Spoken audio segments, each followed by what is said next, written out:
Kebersyukuran adalah sebuah keniscayaan, dan salawat serta salam semoga senantiasa tercurah limpah dari Rasulullah SAW, berikut para keluarga, sahabat, dan para pecinta risalah dan syariat beliau hingga yang jauh. Mudah-mudahan kita yang hadir pada kesempatan siang hari ini bisa menjadi bagian dari golongan orang-orang yang mendapatkan syafaat beliau kelak. Amin. Masih membahas kitab Riyadhus Shalihin, kita masuk kepada bab yang ketiga, yakni bab sabr, bab kesabaran. Ada banyak ayat yang Allah SWT menyatakan tentang sabar. Yang paling bagus atau paling kuat yang menyatakan kesabaran itu Allah SWT menyatakan dalam surah Ali Imran ayat yang ke-200. Dikatakan ya ayyuhalladzina amanu sabiru wasabir. Kemudian diteruskan isbiru wasabiru warabitu la'alakum turhamun. Wahai orang yang beriman, bersabarlah engkau dan kuatkan kesabaran. Jadi orang sabar masih disuruh sabar. Kemudian warabitu disuruh berjaga-jaga. Sabarnya itu ibarat tapal batas yang harus dijaga, tetap sabar. Sabar itu kuncinya ya sabar. Jadi gimana caranya supaya bisa sabar? Ya sabar aja. Sampai kapan? Sabar. Bercandanya begitu. Tapi sabar sejatinya adalah bagian dari ibadah yang paling sederhana, seiring dengan syukur. Jadi ibadah yang paling gampang itu ya cuma sabar sama syukur. Allah Subhanahu wa Ta'ala, kata Rasulullah SAW, kalau bicara tentang orang yang beriman, menakjubkan urusan orang beriman. Ajaban fi amri mu'min, kata Rasulullah SAW. Ajaib urusan orang beriman. Kalau dikasih musibah, dia bisa sabar. Kalau dikasih nikmat, dia bisa bersyukur. Sabarnya jadi kebaikan, syukurnya jadi kebaikan. Yang mengagumkan dari hadis itu adalah Rasulullah SAW menyatakan tidak akan pernah bisa muncul sabar dan syukur kecuali dari seseorang yang beriman. Beriman ini bicara tentang masalah tauhid, bicara tentang masalah akidah. Misalnya kita bawa motor di jalan belum kelar, misalnya dia nggak boleh gas, terus yang dihadang sama begal pakai samurai, kira-kira bisa sabar nggak ngadepin maksiat yang kayak gini? Tergantung orang masing-masing. Jadi kalau tanya satu-satu pasti banyak yang ciut. Mendingan menghindar atau gimana? Tabrak aja, atau negosiasi, atau ya ada untung nih, dapat duluan. Apalagi kalau udah jawara, turun apa loh. Tapi sabar itu sejatinya adalah bagian yang tadi saya sampaikan butuh tauhid yang sangat luar biasa. Bagaimana tidak, seseorang bisa sabar itu adalah orang yang kata Rasulullah SAW adalah orang yang paling kuat. Dan orang yang paling kuat itu bukan yang menang dalam persoalan-persoalan bulat atau kita berantem itu tangguh-tangguhan, enggak. Tapi justru ketika seseorang itu mampu menahan amarahnya ketika dia bisa marah, itu orang kuat. Kalau bahasa sederhananya Pak, sing waras ngalah, sing gak kalah waras. Sabar itu dimensinya ada 4 menurut ulama.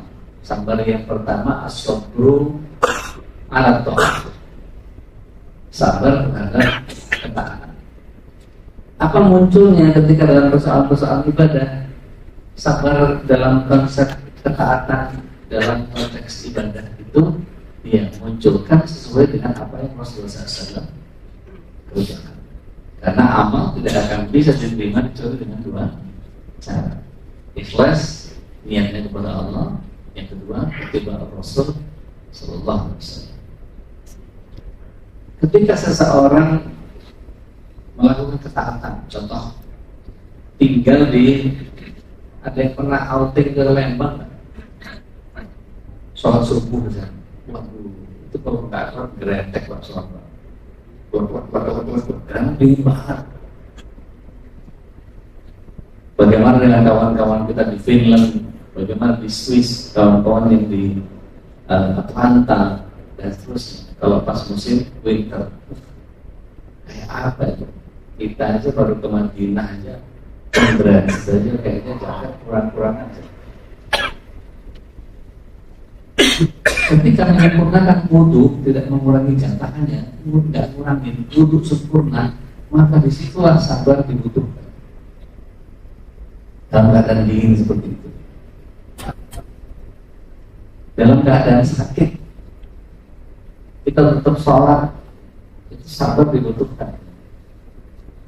Kalau Allah wa syafaat, dan saya begitu masuk tempat itu ceramah di tempat itu, di tempat itu, bilang pokoknya rasa hati. Katanya yang kosong tempat imam, dan saya ganti imam. Bener ganti imam saya. Padahal kalau dipaksa di 5 hari yang lalu saya masih duduk di kursi seperti sebagaimana bulan lalu.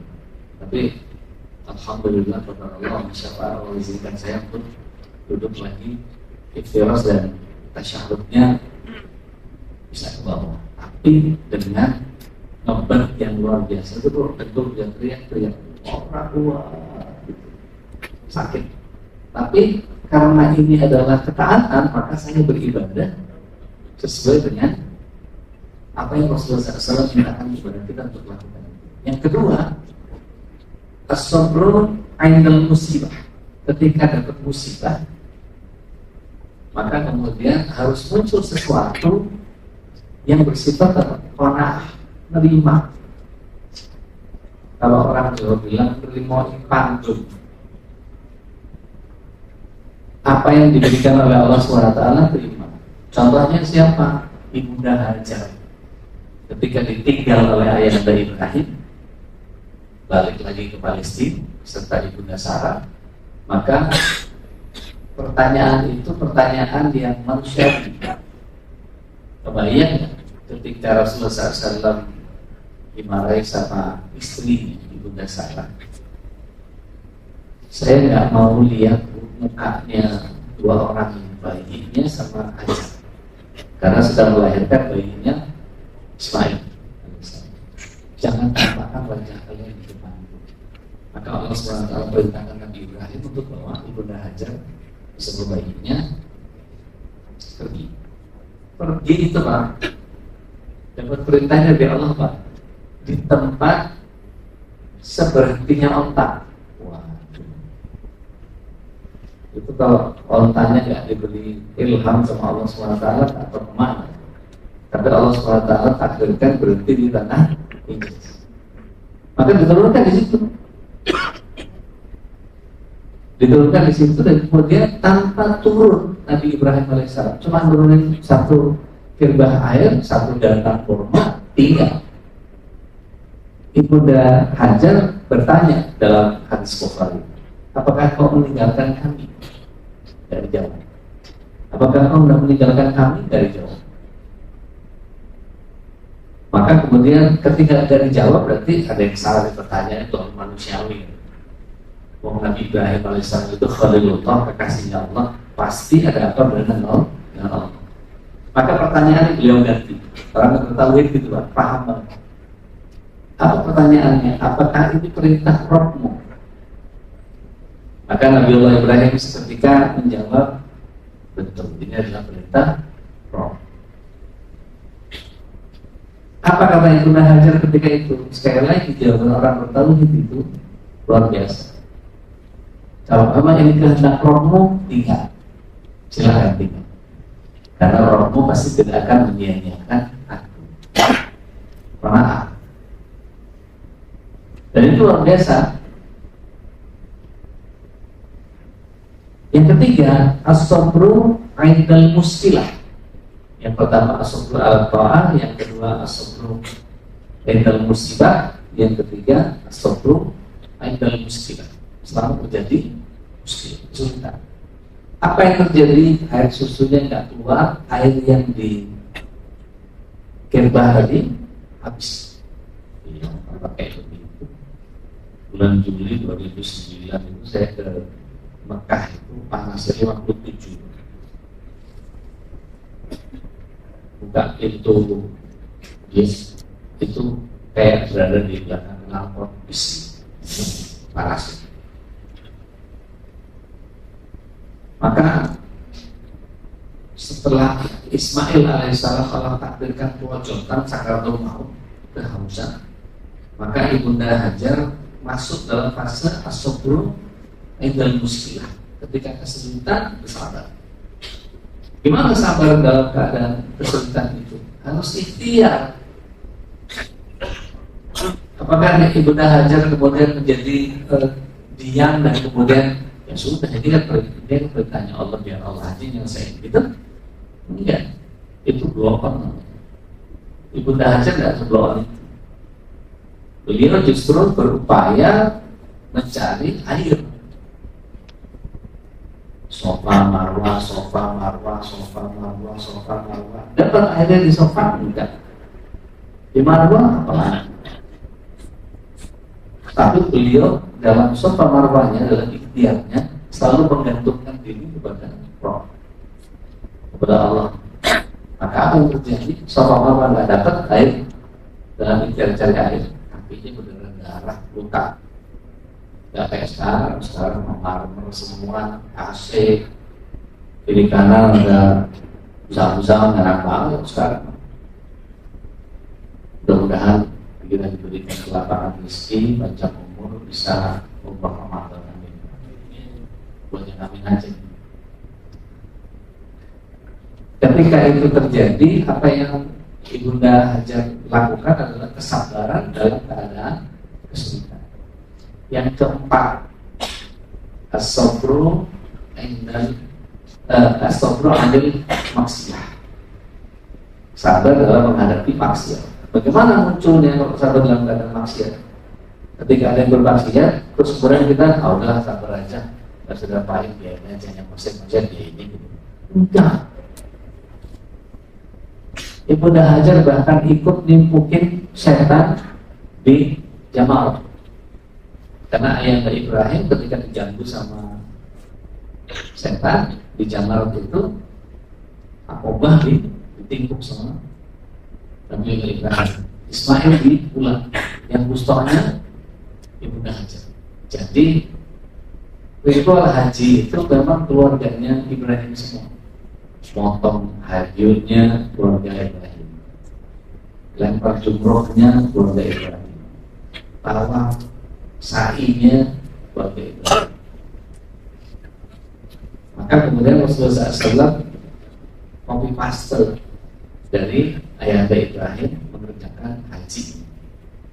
Maka dua orang yang punya gelar uswatun hasanah cuma Nabi Muhammad SAW sama Nabi Ibrahim alaihissalam. Surat 33 ayat 21 yang bicara tentang Rasulullah Muhammad SAW. Di Al-Mumtahanah ayat 4 ayat 6 itu untuk Nabi Ibrahim alaihissalam. Baik, kembali kepada sabar yang 4 tadi. Maka kita harus mendudukkan sabar itu pada 4 kondisi tadi. Maka posisikan kita masuk ke setiap dimensi yang ada. Ini dimensinya apa? Kalau dimensinya ibadah, maka ketaatan yang dijalankan. Kalau dimensinya dimensi kesulitan, maka harus ikhtiar. Ketika dimensinya adalah musibah, maka sabar. Tapi kalau begitu dimensinya maksiat, maka perang. anak nggak mau sholat, nah itu kalau udah sampai umur 10 tahun boleh dipukul. Anak nggak mau pakai jilbab, larang dia keluar tanpa pakai jilbab. Anak laki-laki nggak mau ke masjid, sholatnya perintahkan untuk sholat ke masjid. Jadi jangan dibiarkan. Masih anak-anak ini enggak, diajarkan. Apalagi dalam umur 7 ajarin sholat. Umur 10 kalau nggak sholat boleh dipukul. Pukulnya pukul untuk ngajak ya, bukan nggak sholat atau nggak sholat bukan agresif rusak gitu, bukan. Kalau 10 mungkin enggak, maksudnya pukulnya pukul bukan untuk menghajar, bukan untuk menghabis. Maka ketika lihat persoalan sabar ini, sabar itu Allah SWT bahkan berikan kabar gembira. Kalau kita lihat surah Al-Baqarah ayat 155 ya, sampai 157, Fabashshiril sabirin, maka berikan kabar gembira kepada orang-orang yang sabar. Yang mana yang orang yang sabar itu? Yang ketika dia terjadi musibah atas dirinya, asal musibah, dia menerima musibah, maka orang melihat, lihat surat 57 ayat yang ke-22, ayat yang ke-23. Bukan hanya sekedar dia mengembalikan segala sesuatu yang datang dari Allah Subhanahu wa taala dikembalikan kepada Allah, tapi dalam berbagai persoalan Allah SWT menguasai kita sepenuhnya dalam masalah takdir. Dalam surat 57 ayat 22-23 itu Allah SWT menyatakan a'udzubillahi minasyaitonir rajim, ma asaba min musibah fil ardi aw ala anfusikum illa fi kitabim min qabl. Tidaklah musibah itu menimpa kalian di dunia atau terhadap dirimu sendiri kecuali Allah SWT sudah tetapkan di kitab Lauh Mahfuz. Dan yang begitu itu buat Allah mudah. Kemudian di ayat 23-nya supaya apa? Supaya engkau tidak merasa kecewa terhadap apa yang luput dari kalian, dan kalian juga tidak terlalu gembira terhadap apa yang kalian peroleh. Berangkat nih dari rumah kita menuju ke bandara, misalnya katakan begitu, bilang sama supir taksi, Pak, cari jalan yang cepat. Iya Pak, saya cari mapnya, cari yang merahnya kurang. Ada beberapa alternatif, ada 3 tempat. Ya udah, pokoknya saya mau tanya yang nggak macet aja. Tidur kita di taksi, begitu melek masih nyangkut di jalan yang dekat-dekat rumah kita. Dah masih di sini. Bukannya tadi bisa lewat itu tuh, yang ini kan bisa ke kanan, mungkin bisa ambil kiri lewat jalan itu bisa langsung kosong gitu. Udah Pak, saya tadi sudah cek, tapi merah semua, emang lagi macet. Kita terus berusaha untuk panik dan kemudian menentukan bahwa akal saya lebih hebat dari takdir Allah. Tanpa sadar, mana sih mas mestinya ini, mestinya. Lalu takdirnya Allah begitu tuh mau apa? Kita seringkali mengandalkan pikiran kita sendiri, akal kita sendiri, padahal kalau berhadapan sama takdir mestinya tunduk. Ya sudah, dari awal sudah bilang sama emasnya bahwa tolong cari jalan yang nggak macet. Udah, serahin aja. Dan jangan hidup kalau orang Inggris bilang, biar ahlinya aja yang kerja. Kita ngatur gini gitu, akhirnya apa? Ini orang sebel sama kita, apaan sih? Gue udah nyari susah, apa segala macam, gak susah, asik dah. Dan juga jabatan jadi supir taksi. Padahal sebetulnya asal kita mengerti bahwa itu adalah takdir Allah, qadarullah wa masyafa'an, selesai.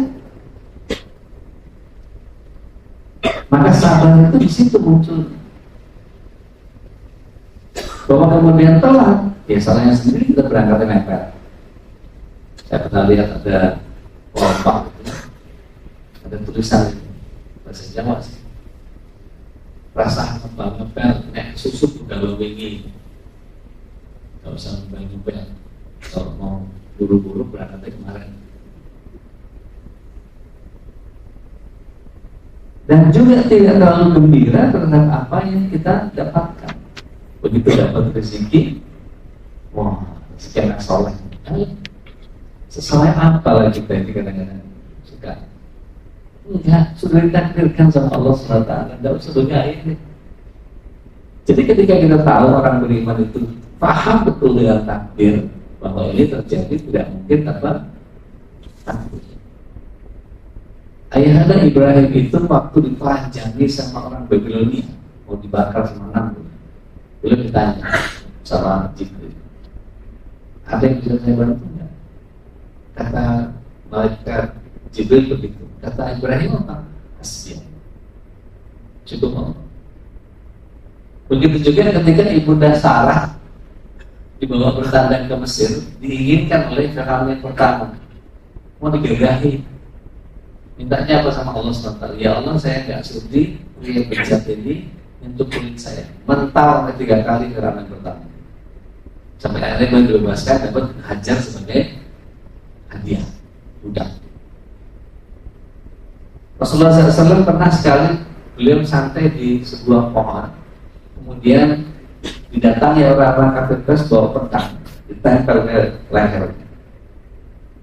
Tidak ada sahabatmu dan tidak ada siapapun bersamamu. Lalu siapa yang kau jadikan sebagai penolong? Kau apa dalam keadaan sendiri seperti ini? Rasulullah SAW bilang Allah. Maka terpelanting pedang itu diambil sama Rasulullah SAW, dibalikin. Kau tanpa sahabatmu dalam keadaan sendiri, siapa yang akan membantu? Latamana usaha berjauh, nggak bisa jalan di tempatnya. Maka beliau masuk Islam, ikut Rasulullah SAW, karena konsep akidahnya tepat. Nah, kalau kita berhadapan sama tadi cicil motor dihadang sama samurai, kalau memang Allah nggak berkehendak, itu kekuatan hati kita tarikannya kepada Allah SWT. Kalau memang Allah nggak berkehendak, saya nggak akan mati dalam itu. Rendahin gigi kalau manual gitu ya, masukin gigi 1, aja sodor. Capek itu tubuhin aja motor itu, makan motor. Akhirnya dia keberatan ketiban sama motor, tinggal ditakin aja parah. Tapi keberanian itu tidak akan muncul kecuali kita yakin bahwa Allah SWT bersama dengan kita. Bagaimana Ibunda Sarah, bagaimana Ayahanda Ibrahim, bagaimana Rasulullah SAW ketika berhadapan dalam situasi yang tidak menguntungkan, tapi yakin sama Allah SWT. Maka di situ sabar dan syukur itu menjadi muncul ketika keimanan penuh di dalam diri kita. Di ayat-ayat puasa di surat 2 ayat 183 sampai 190-an itu ada satu ayat yang nyelip seolah-olah tidak bicara tentang puasa. Apa itu? Wa idza sa'alaka ibadi anni fa inni qarib ujibud da'wat da'i idza da'a. Ayat 120. Qul yastajibuni wa yujibuni bila ana yasir. Supaya kita terjaga oleh Allah SWT, maka yang harus kita lakukan adalah keyakinan itu, beriring dengan doa dan ketaatan. Jadi ujibud da'wat da'i idza. Aku akan kabulkan orang yang minta kepada aku kalau dia mohon kepada aku. Faliyastajibuni, hadirkan ketaatan juga. Ini syaratnya kalau kita dikabul sama Allah SWT. Yang ketiga, yakini bahwa Allah SWT akan mengabulkan doa kita. Ali bin Abi Thalib radhiyallahu anhu pernah keluar dari rumahnya bawa 6 dirham mau belanja buat makan keluarga. Sampai di jalanan ketemu sama fakir. Tuhan bagi rezeki Tuhan, dia kasih tuh Pak 6 dirhamnya kasih semua. Kira-kira kalau duit kita 1 dirham itu 50.000, bawa 6 dirham itu berapa tuh total? 300.000. Ali bin Abi Thalib radhiyallahu anhu keluarin semuanya Pak. Kita ngantongin gocapan 6. Terus ada pengemis minta nyari kembalian beda level. Ali yakin betul bahwa rezekinya di tangan Oh, dia keluarin semua yang 300.000 ibarat duit kita, kasih pulang balik badan dia ngajarin belanja, nggak ada duit. Sebelum sampai di rumah, karena dia yakin Allah akan menjaga rezekinya, tiba-tiba tetangganya mendatangi ahli, nyekat ahli, ada hadiah di ahlikum, dikasih gembolan, isinya makanan. Pulang ke rumah dibuka gembolan itu, isinya lebih dari 6 dirham. Setelah sekali itu, Abu Bakar nanti lain cerita. Tapi orang-orang yang dekat dengan Allah SWT itu nggak ada takutnya. Nah, kita tinggal bertanya kepada diri kita sendiri, sudah sedekat apa kita dengan Allah SWT? Maka ketika orang yang dekat dengan Allah SWT dan cinta sama Rasulullah SAW, pasti interaksi sama Al-Quran yang luar biasa. Jadi tanyakan diri sendiri, hari ini sudah juz berapa? Sudah juz berapa yang dibaca per hari ini? Sudah ke 14 kali ke 14. Sudah separuh Ramadan. Maka kecintaan kita kepada Allah dan Rasulnya SAW itu adalah interaksi kita kepada Al-Quran yang penting. Mudah-mudahan kita tidak menyia-nyiakan kebaikan yang datang pada bulan Ramadan ini, sehingga kita betul-betul mendapatkan kebaikan. Karena Rasulullah SAW menyatakan, kalau ada orang yang keluar dari Ramadan yang tidak mendapatkan kebaikan daripadanya, sungguh dia telah dijauhkan oleh Allah Subhanahu wa taala. Alhamdulillah.